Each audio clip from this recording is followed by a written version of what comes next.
The change happened really when we opened the garage door, because we'd been doing it with the garage door closed, and we moved the car out so you could like see it from the street. That's when people started just walking by and just stopping by me like, what is this? Yeah. And a lot of those people are like A, good friends now, and B, like really regular line dancers. People that had never line danced ever. From New York City, you're listening to The State of Creativity. I'm your host, Rachel Paul. This podcast explores the people and ideas defining creativity today. This conversation was recorded out on my back porch in San Francisco before my move to New York. It was a sunny afternoon, so if you hear a bird chirp or wind chime occasionally in the background, that's just the sound of the backyard. In this episode, I'm joined by my friend and old neighbor, Joel Reske. Joel lived just across the street from me in Lower Haight. Our houses sat along the Wiggle, which is a zig-zagging bicycle route from Market Street to Golden Gate Park. This location makes his house the perfect spot for Sunday night line dancing, a weekly event that Joel and his housemates have hosted in their garage for the past 2 years, drawing about 70 people each week. He's also the founder of the Lower Haight Local, a neighborhood magazine featuring art, articles, and community content from neighbors. Everything Joel works on is rooted in bringing people together, and he does it with so much joy, energy, and consistent investment in those around him. It's been so cool watching his projects evolve over time, and I hope that this conversation inspires you to bring that idea you've had in your head to life.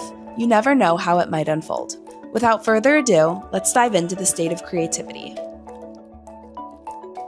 Fair warning for all listeners that we're recording from a very unique venue today, which is my back porch. And so you may hear a dog bark, you may hear a bird chirp, you may hear Joel sipping on his tea. Oh, you're going to hear me sipping on my tea. There's no chance. I think that adds to the value of today's podcast, which is to say that like you should be listening to this episode like on a walk in Golden Gate Park, like with the birds around us, sun shining on your face. Assuming you're listening from the sunniest week that San Francisco has ever had. Yeah. Let's start there. And not like my dad in Boston. But Sorry, he's in town now. He is in town. He's in town for a week and he is loving it. Shout out Joel's dad. Well, Joel, do you want to introduce yourself? Sure. I am Joel Reske. I live in San Francisco. I did software engineering for a while and now I do a lot of community building. I've been doing that since I quit my job last May. And in a long time before then, but definitely like in a more dedicated way since last May. So I run line dancing in San Francisco. We do weekly line dancing on Sundays in our garage and also kind of throughout the city now. I run a local magazine here in Lower Haight, so it's called Lower Haight Local, and that's super fun. I do a lot of random assorted things. I love dabbling in a wider range of projects. I relate to that a lot. Okay, first question, which just initially, for context, Joel and I are neighbors. We live across the street from one another. And we live along the Wiggle, which if you're unfamiliar with what the Wiggle is in San Francisco, it is this amazing bike path that goes through Golden Gate Park and twists and turns through the city and then takes you downtown, I think, is the end point. So yeah, the Wiggle really goes from I consider it's like the Mission to the Panhandle. Yeah. So it's like it kind of goes between Alamo Square and Buena Vista on a flat kind of between two big hills. Yeah. On a kind of like flat section. It's really just like the 5 or 6 little jagged edges that kind of define the Wiggle. So it's wonderful. And we have a million bikers passing through our street, which is all like leading up to this question, which is, did you intentionally move to Lower Haight, or do you think Lower Haight has played its influence on you? Like chicken or egg? Yeah, I think that this is like one of the things people all the time assume that I moved here because I was like, I moved here to start the magazine, or like there was some like kind of great force. I always tell people it's like really wherever you are is like the place where you should invest. And so when I first moved here during the pandemic, I moved into Pack Heights. I lived with my sister for a month, and then I moved into the Mission, and then I moved to Pack Heights, and then I moved back to the Mission, and then I moved in with an ex on Buchanan and Page. So, and then I moved again to be near Scott and Page. So it really is kind of a chaotic journey, and I think there's no like, great plan of like being in Lower Haight. It's really like seeing where you are, and I do think I identify with a lot of like the values of Lower Haight, but I do think that's a little bit chicken egg because I'm like broadcasting what Lower Haight is about, and I happen to identify with some of the like urbanism concepts and like the ethos, I think, of people that live here, which is often very community oriented and very bike and walking and kind of oriented. I'm just so curious, like, because the Lower Haight Local is so prominent in Lower Haight, obviously. But I'm like, would the Presidio Post exist if you lived up there? Or there are a lot of great local magazines. There are. I mean, there's NOPA has a newsletter. There's the DuBose Triangle News. There's the Richmond Review and Sunset Review. I think they're really interrelated. I got to this neighborhood, and had there been a magazine, I would have just joined that magazine. Okay. But I think that I looked at like DuBose Triangle News, and I was like, that's so cool. Kind of why doesn't that exist for Lower Haight? And really the only reason these things don't exist is because no one has yet done it. And so yeah. Okay, so let's rewind. Sure. Start from the beginning. Yep. Where did you grow up, and how did that shape your view of the world? This is so sweet. And I for each of these questions, I feel like I should ask them back to you, but I guess this is the tragedy of a podcast format. No, I'm happy to share too. That would be amazing. I'm from Westboro, Massachusetts. It's a small suburb of kind of between Boston and Worcester in central Massachusetts. What was the rest of the question? How did growing up there shape your view of the world? It was a very standard suburb. I went to church growing up. I did choir. I was in this like little church school for a long time until 8th grade. I think just like so much of like what I do now is related to like that upbringing. And I think like having that kind of community at both church and like doing potlucks and singing at church, kind of like all these communal things, and then going to school and also having like very similar community. The school was like this very, I mean, I could do a whole podcast on just this school, but it was really this amazing place where a lot of the teachers were retirees. It was all retired women that had worked in public schools or different schools, and were teaching here like almost as volunteers because they loved the mission of it. And it's almost like a Montessori, like Christian kind of mix. It's like called the Libri system. And so it was like a very interesting kind of place to grow up, very connected to like music and art. I think they were really big into, for them, it was like seeing God through like music and art, and then having this really small church community that was really all different denominations. They were very poor and like kind of scrabbled everything together, and so like the kids would all do the trash at the end of the day, and it was like this very like sort of involved growing up. And so I think that was like pretty influential to like how I later like went to high school and then went to Tufts for college, and definitely like brought a lot of that energy with me kind of throughout those experiences. So yeah. Do you want me to share mine? Sure. I mean, you can. I would love to hear. Hi, I'm Rachel. Amazing. I grew up literally like 30 or 40 minutes south of here in San Carlos. Really? Mm-hmm. Oh my God. I did not know that. This is great. I went to public school. Nice. Until I went to state college. Nice. But I loved it. Yeah. Like my elementary school was this really little cute neighborhood school, and I would walk there. I wish we drove 45 minutes 45 to and minutes from school every single day. So did that feel separate from like the community, like on the weekends, where you kind of like, was there a separate community that you were a part of? I mean, I think that honestly, a lot of like my reflections now of like what makes this neighborhood so great is like rooted in like how crazy it is to grow up in a suburb in the United States. And like, it was a very different community. We had like a little moms group where we would carpool with like a set of friends. So we had like a 8-passenger van, and we would carpool with our like my best friend Oren at the time and like his family, and so we would do this like shared carpool. I do think that we made a little community out of it, and I had friends back in my town that would go to the same school, but it was like this kind of really interesting disjointed. It's like hard to hang out with other school friends because they live all over Massachusetts and they commute in essentially to the school. Wow. So, I spent 2 hours a day as a child in a car. Crazy. That's commitment from your parents. That's a lot of driving. Huge commitment. Yeah, absolutely. Yeah. And I think, and I'm sure they loved it. There's a stretch of 495 in Massachusetts that I know very well. Was there anyone early in your life, or maybe a specific moment while you were growing up, that helped you trust your creativity and unique perspective of the world?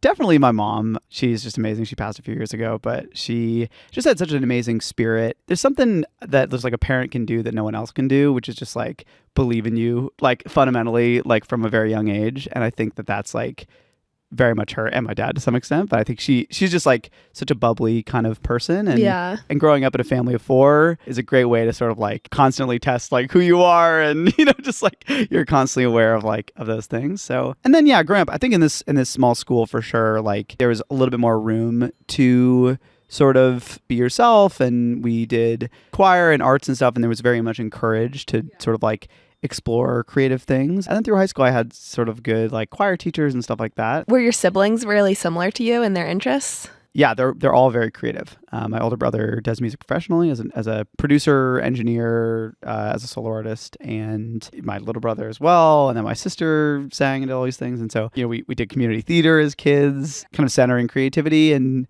definitely the Reske clan is very strong-willed. Some mix of strong will and creative outlet is definitely leads to a lot of the pursuits I'm engaged with. Wait, where do you land on the 4 siblings? I'm the third. You identify as like the third? I think that the first gets a lot of attention, a lot more like of an eye. My little brother's just like the sweetest little guy, and so being in the middle is like a nice way to sort of like be able to balance between those things. You are such a multifaceted person. So you do community building. It's really core to like everything you do. Yep. Are you still like working on a startup?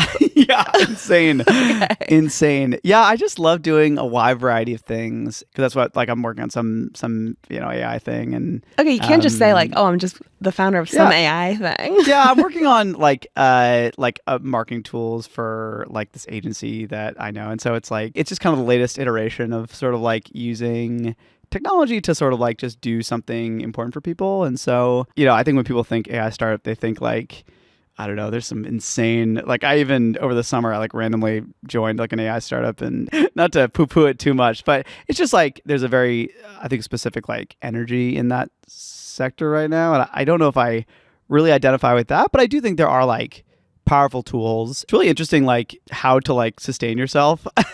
And so I had worked at a startup previously in thinking about like how do I sustain community building things? What's like a relatively low hours if you can make just enough of a living doing that to sustain other parts of your life. We like do line dancing gigs, and so it's fun to kind of cobble together enough of an income. Do you see the two as like complementary to one another? Or do you kind of compartmentalize like that part of your life in its own space? Maybe I'm a little bit old school in terms of like how I think about work and business and stuff, but I don't like sort of separate these things or compartmentalize that much. I think if I had unlimited resources, it's just like if rent was free for me in San Francisco, then I probably would maybe just be like full-time community building. Yeah. Because it is like it's super enriching, and it's also less people are doing it. So it's really like, I think maybe more sort of needed. For me, it's like just kind of balancing like how I can, make enough of a living in a way that enables these other things and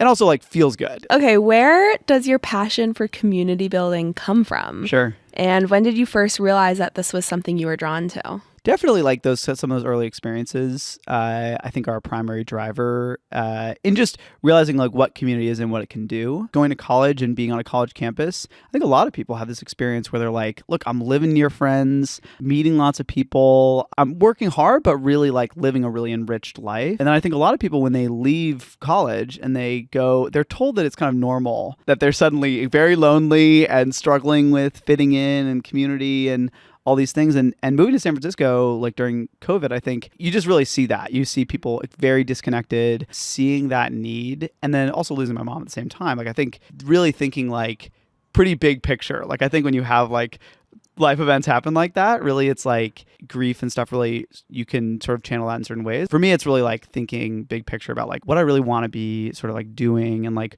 what around me needs help. The most direct thing is often the most actionable. I don't think I thought of it so like intellectually, but I think that naturally led to like a lot of things I started doing. So I started like just hosting a lot of parties, and then we had this like spike ball in the park group. I think just like those kind of one-off events really, I was like, wow, this kind of just works. If you do it a certain way, it's like free essentially, like cost-wise, to like host something like this, and the value is actually like immense for people. I feel like the general thread for me is like in all aspects of my work and life, I just really like seeing the direct impact I have. Totally. And I feel like leading a community obviously there's the direct impact of the people around you, but in work too, like I think it would be really hard for me to go back to a very corporate role after years of freelancing because it's just been like so much more meaningful to me. When you're in like a, quote unquote corporate or like just like a more kind of constrained sort of work environment, like you're really taking orders and there's like a sense of like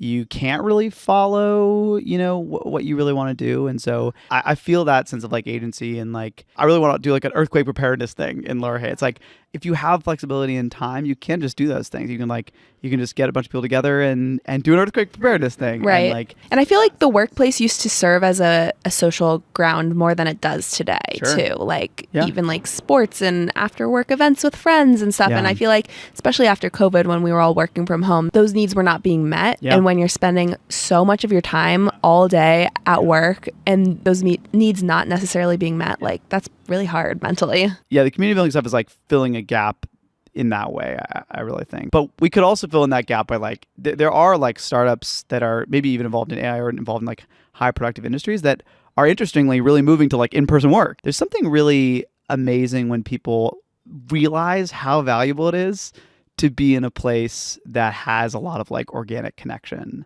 both in corporate world and also in community building world. And so it's more connection organically all the time. That's honestly almost always, there are some downsides, but there's like, I think that's like a pretty good in terms of like things to work on. This is my first ever podcast sponsorship, so I'm super excited to say that this episode is brought to you by Descript. If you make podcasts or videos, this is one of those tools that genuinely changes your workflow. You can make edits just by editing the text, remove filler words with a click, create social clips, improve your audio, and even use AI to help polish your content. Try it for free using the link in the show notes. Thank you, Descript.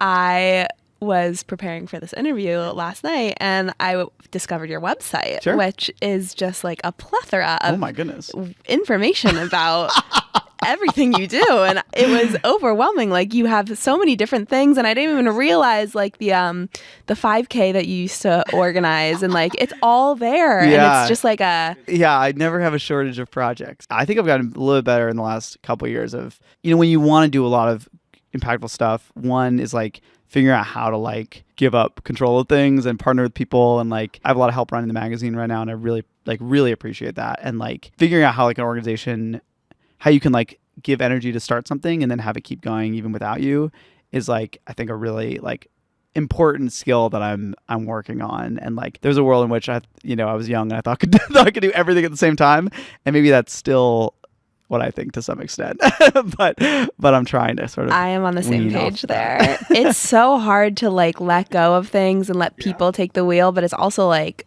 that's how the world spins and like how projects carry on and all the things. Especially, I mean, this episode will come out by the time I've already left, but do you know that? Oh my God. Yeah, you mentioned.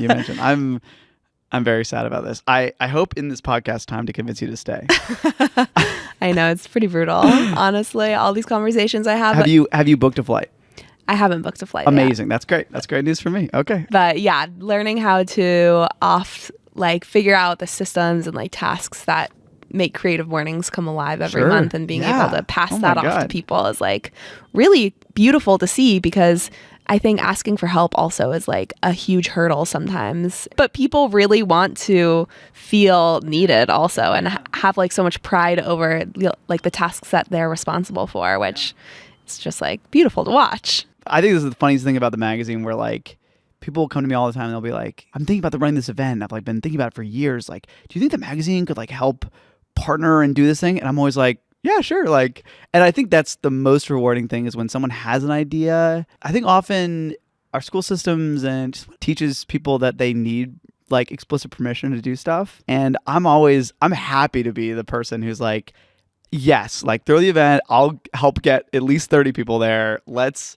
make it happen. Like, I just have found so much joy in that, I think. And when I started, I had no sense that was going to happen, if that makes sense. Like, well, let's rewind and talk about the Lower Haight Local. Sure, yes. Can you explain what the Lower Haight Local is? A lot of cutting in this. Just tell me more. Sure. What inspired it? I'd always wanted to do some kind of like print publication, or like it's honestly insane to me that I didn't do like a newspaper club in high school, but I was very busy. And when I was unemployed in May, I was like, I had all this extra time on my hands, and well, not really, but I perceived that I had extra capacity.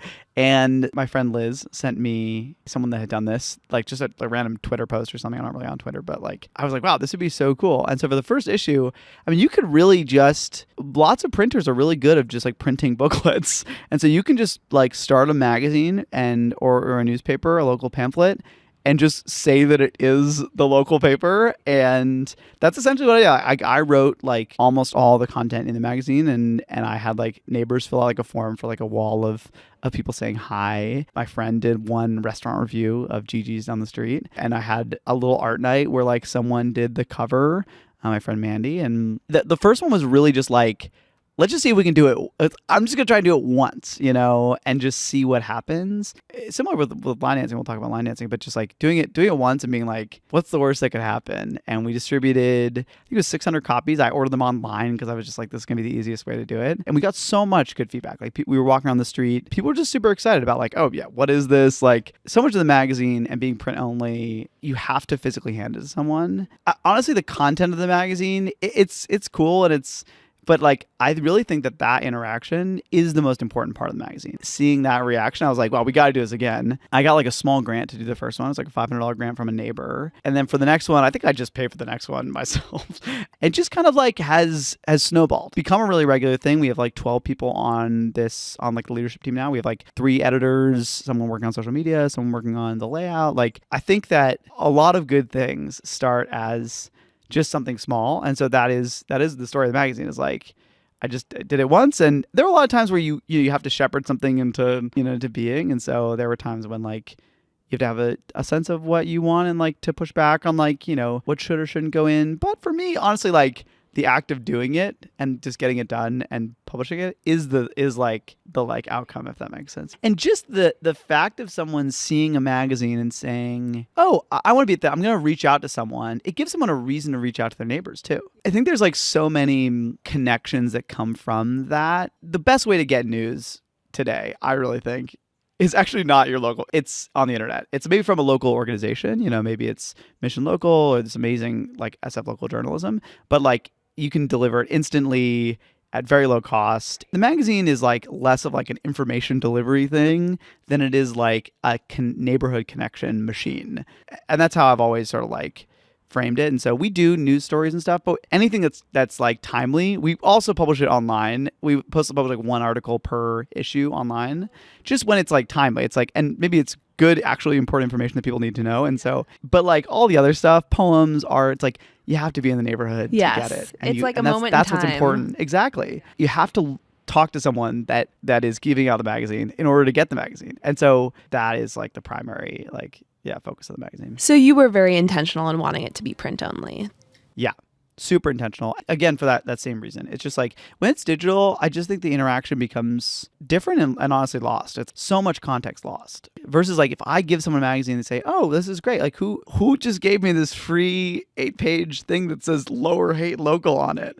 And then they like ask about it and they're like, oh yeah, like, and then, oh, we run the line dancing. And they're like, oh, okay, I'll come to line dancing. I'm like, great, you should come to line dancing. It's free and open, and just like providing a lot of touch points like that is the whole purpose. Let's talk about line dancing. Sure, yeah. I feel like the two are rather complementary. Sean was the one that originally got me into it. My housemate Sean, he brought me to a place called Club Verity in the Mission. They do queer line dancing. It used to be called Stud Country, and now it's, I think they changed the name to Scuff Western. You go and it's so fun. You quickly realize you don't know any of the dances. You have to learn the dances on your own because they just play through the songs and everybody dances. I had set up a projector for like a movie night in my garage. So we just used the projector. We put a YouTube tutorial on there. We invited a few friends and we learned from the tutorial. And this was with the intention of you just wanting to be a better line dancer for this other event. Yeah, the other day is just we want to bring our friends to Stud Country, essentially. Yeah. So we learned a few dances that we wrote down like at Stud Country. And it was super fun just having people over. And we host a lot in our garage. And we were like, let's do it next week. So we did the next week. First week, like 30 people came. The next week, like 3 people came, 4 people. And for a while, a couple months, it was just like a few people maybe. And the change happened really when we opened the garage door, because we'd been doing it with the garage door closed. And we moved the car out so you could like see it from the street. That's when people started just walking by and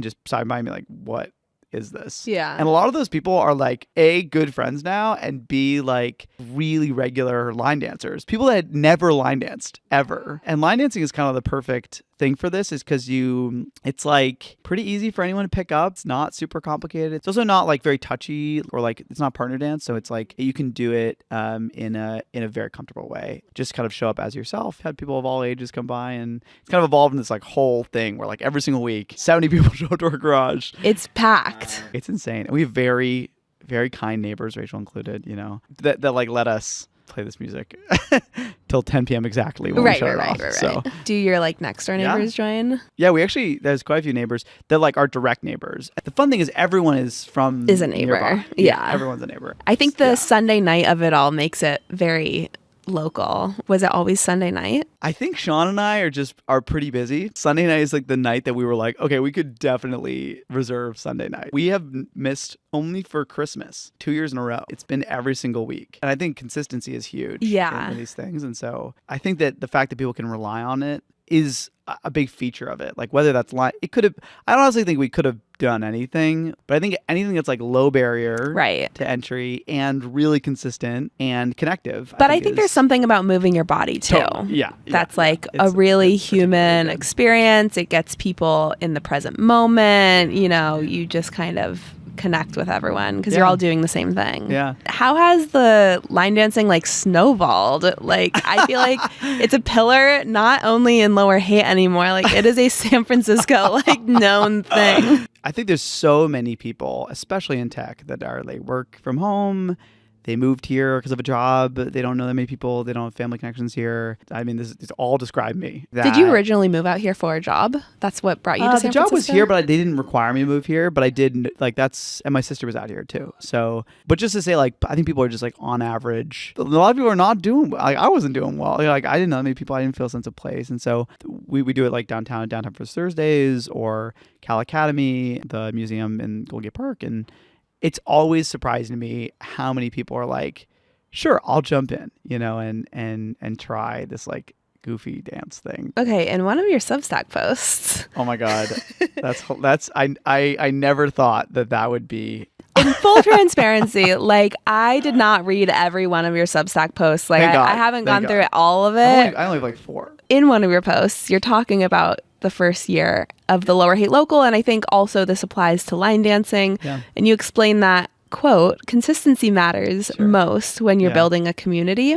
So where did you learn this? Was it just learned by doing? And what do you think staying consistent looks like behind the scenes, and like what is kind of the value there? Yeah, I think that the precursor, most important thing really is trust. One of the ways that you can best express trust is consistency, and honestly, like physically showing up. And I think especially like these days, it really means a lot to people from a trust perspective when you show up. There's so much in media and stuff that tells us to like, do van life and to move to New York. And, just to do so much outside of like where we are, if that makes sense. There's a woman, Patty, she's moved in the neighborhood, but she had started a Stoop Coffee just across Market Street in the Mission. All they did was they just brought out 2 chairs and coffee mugs with coffee they already made in the morning with her and her husband. They just started drinking coffee, and they did this for months. People would walk by, they would say hi. The first time someone said like, "Oh, could I come sit with you?" They were like, "Yes, of course," and because that's what they wanted, kind of, I think, the whole time. And this guy Luke, he like brought out a chair. He sat down, and that began this like snowballing of like every single Sunday, every morning, they have this like neighborhood coffee. I think a lot of people live just in that, on that one block. Yeah. And I really think that they were able to do that because they just showed up consistently. Yeah. And honestly, it'd be really nice if that street were this beautiful European street with, nice cobblestone, and it was a slow street. There's always things that would have made that nicer or more possible, but they just did it on this like concrete slab. And I think it just goes to show like how important just showing up in that way is. And I think that those opportunities are everywhere. I think that we've known this through like all of history. I think it's very recent that like that we need, like we think, oh, I need to like join some club or like do something very structured. And those things can be helpful and fun and all these things.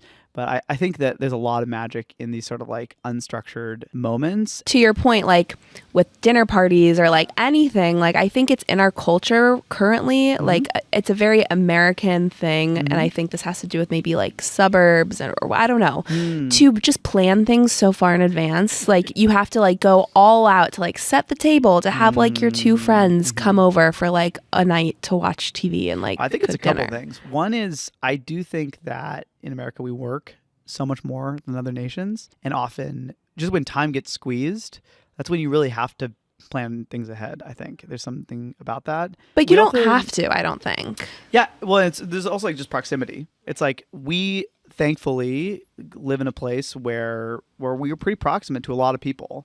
And a lot of those people could be people that you meet and really like. But I do think that, like, growing up in the suburbs, like, you got to make a plan, especially if you don't live right next to each other. And most people, because it's less dense, most people do live pretty far away from each other. And then I think a lot of people grow up in that culture where people are always traveling. When people are always traveling, you got to ask them, hey, are you going to be around? Yeah. And I think there's a lot of cultural things that are like, you should be traveling. You should be, I don't know, like a global, whatever. There is a cost to that. I think if you're able to like invest in your community and really know people and feel a sense of place, then every time I travel, the number of things I miss is like tragic. Yeah. And so that could be really an affirming experience. Oh, it is. Yeah. I went to LA this weekend to visit my brother and I went backpacking, and it was an amazing trip. And it's like, the things you miss reaffirm that you're like, I really want to stay in the place I am. And that is a very affirming sense of place. And I think also, I'm like so hung up on this like dinner thing. Like I do think you can just call up your friends or send a text and be like, hey, I made extra dinner, come over. Because I think there's something really nice to the A, spontaneity of it, and B, like the informality of it. Like then you get to like clean up the kitchen afterwards together. Like you don't have to like do everything for your guests. I think welcoming them into your home in like a really casual, friendly, nonchalant way is like such a compliment, when people are like, oh, I'm so comfortable around you. Like you can help me do the dishes, or like I don't have to perform. One thing that's always struck me about San Francisco, we actually have, I think, a wealth of places, primarily parks, that are like, when I moved to the city, like I would do everything in a park, like having that shared resource. And I do think dinner parties and inviting people over is amazing.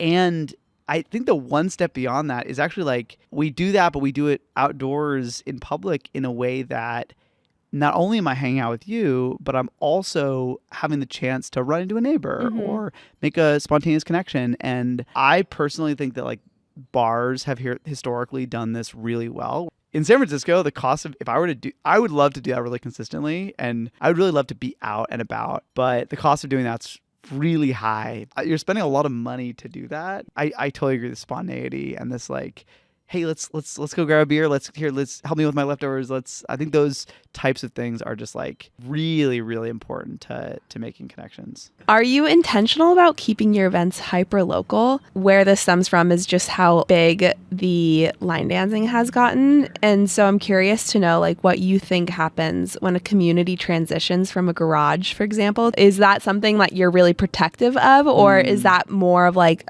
is that an end goal for you? No, it is. I am pretty protective of this. There's something really beautiful about just being like, this thing exists for these people, and it doesn't need to be more than that. Physical proximity is not emphasized enough. Instagram recommends you people globally. There's no sense of place on that app. I'm shaking my fist. If you lean into things that require proximity, it just naturally stays a local thing. And we can post on, we don't really, it's just not why we do it. There's a lot of garages in the United States, in California, in San Francisco, and I want there to be more people who are just like, wait, you can just start line dancing in your garage? And the answer is like, absolutely yes. And we don't need to be the line dancers. There's a lot of line dancers in San Francisco, and we there's a great community around that. And just enabling people to like really lean into the sense of like you can make it happen for yourself is important. Okay, let's dabble into the date my friend or pitch a friend event. So how did that idea come from? Was that like in an effort initially because you needed to fundraise for the magazine? Yeah, Can you explain it a bit as well? Oh yeah, so it's an event where you go with a friend and they go up there and pitch you as a person to date, and a lot of people just come and attend because you have to like get your PowerPoint presentation together and like we submit a few weeks beforehand so we can like figure out like who's gonna go and stuff. So it started as like this idea of like you can just provide the things your community needs. We don't have to rely on like a multinational dating company to own dating. We don't?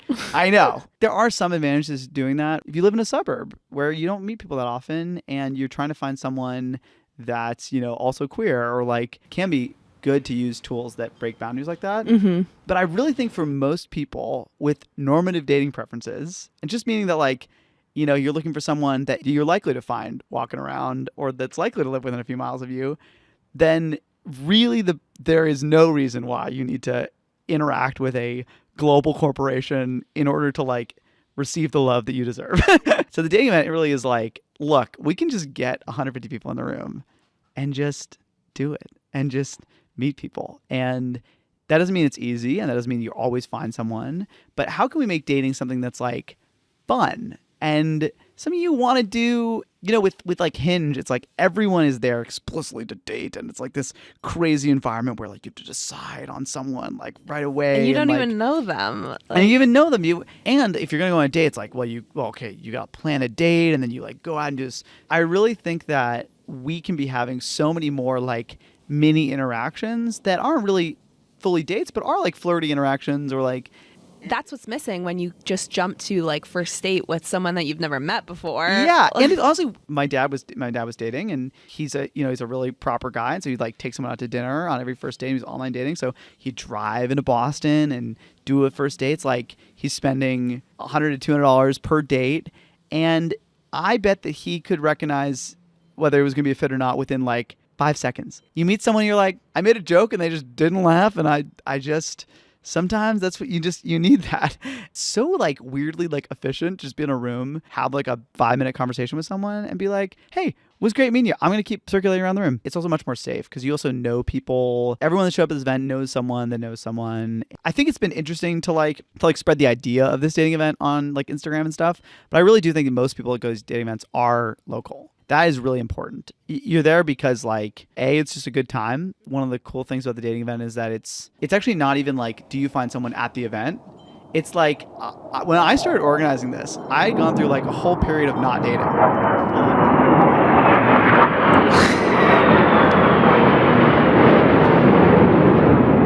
The last one was for the Giants game. I hope this one's also. That scared me a lot. Just for reference, these 2 fighter jets just flew over the house. Yeah, there were 2. You might have to publish this sooner than this is gonna be a crazy hidden tape. I gone through a period where I just wasn't dating, and like you meet a lot of people, but like if you're not talking about dating and open to dating or asking people out, it's hard to navigate in this world where like, and everyone's experienced this. It's like hard to ask someone out. It's hard to. Well, I think it's even harder today because everything's happening on your phone, and so it's like socially a little like out of the ordinary. Yes. Yeah. And so it feels weird. It's not like you're going to the bar and seeing people ask each other. No. And I think that for me and my friends, it's like we weren't even talking about dating. Even though we're like in the middle of a major city and also meeting lots of people, I had this like idea to do this event.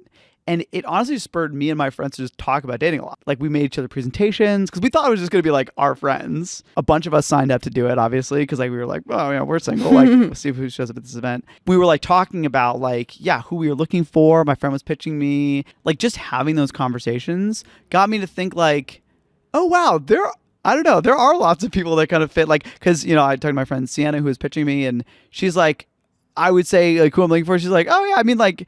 You should date my friend, like this other person. And I'm kind of like, oh, like we haven't even done the dating event yet.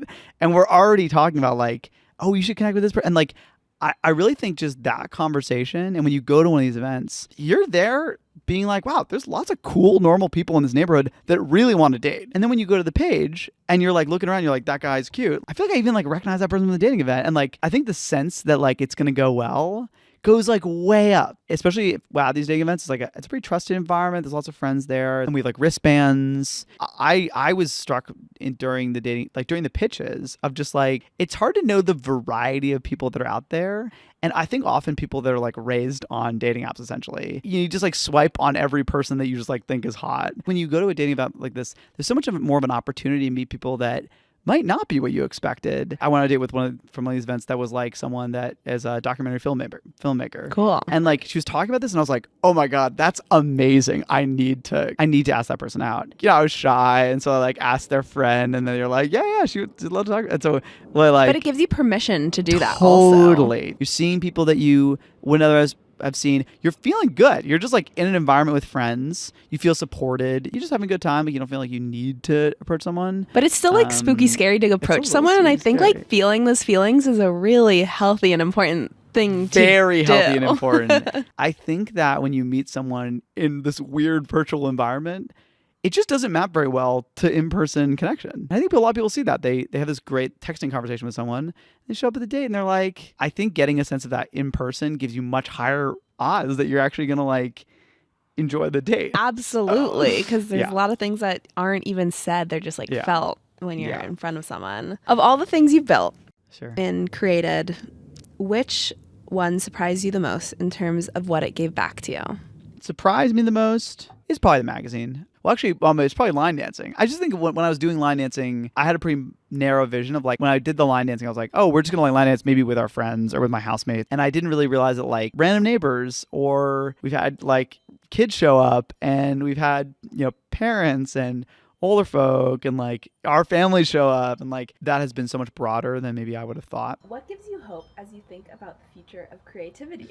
Ooh, yeah, we've talked a lot of community building and not as much creativity. It's all the same. I think especially with you as our guest. There's a lot of doom and gloom around AI things, I think rightfully in many ways. Whenever there's changes in economy, or like there are ways in which like people in power really like can tip the scales in their favor, and I think that's like a really challenging environment to be in right now. I really do believe the like idea that as we are able to sort of like, I don't know, make some of the more mundane things we do that are more automatic just easier to do. I hope that we'll be able to find ways to bring out creativity and really have more time for that. I want to like use AI for all of the things that are just the most mundane. From like an economic perspective, it's challenging to see how that comes together, and I do worry a lot about that.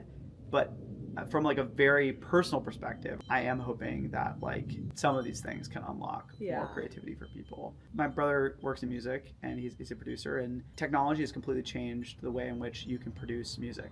And we've had evolutions of studios, big studios owned by very well capitalized companies, record companies, and then moving towards like bedroom producers. And just, I really think that every iteration that I've seen in this very creative industry has led to economic challenges for artists and for people. And so that's very real.